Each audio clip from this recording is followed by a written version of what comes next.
होली के खेलैया बेटा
गोदी वाले के कहे बेटा वाह वाह बाबा जी वाह जी पलना के झुलैया लाला वाह भैया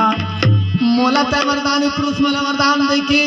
आज मोर गोदी में समाये रहे बेटा वाह वाह जी वाह भैया जी वाह जी मैं सब पिता से वरदान लेके तोला पाए हम बेटा आए हम भाई सपना दे है के बाबा घासीदार आए हैं घासीदार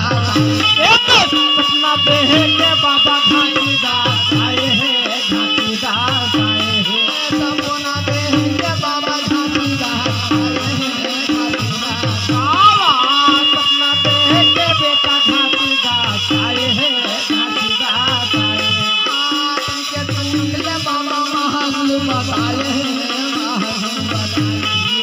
तन के सुरंगा बाबा महागुरु बताए हैं महागुरु बताए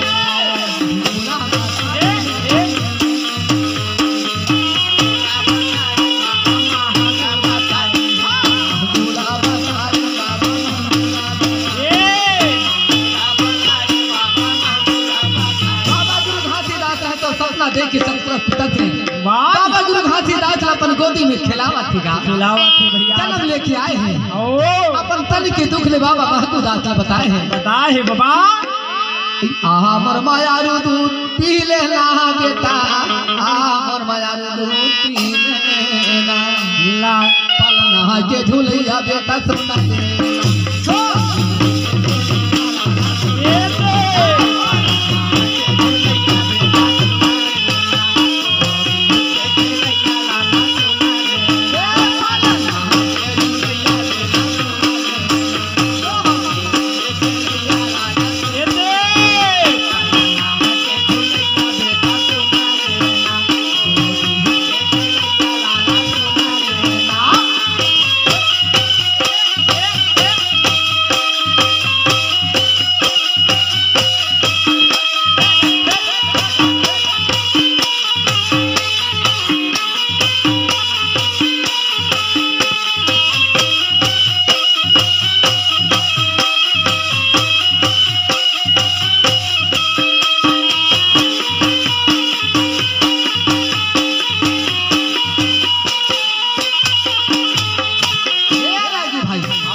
बेटा घासीदास सुंदर खिलाए लगी भाई वाह वाह बाबा जी वाह गुरु जी वाह सुंदर बाबा गुरु घासीदास जी खिलावा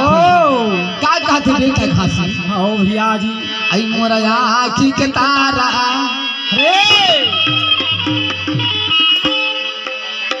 मोरा आँखी के तारा प्राण के धारा मोराया आँखी के तहारा बेटा प्राण के धारा घासी दहा सपेटा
माता सपना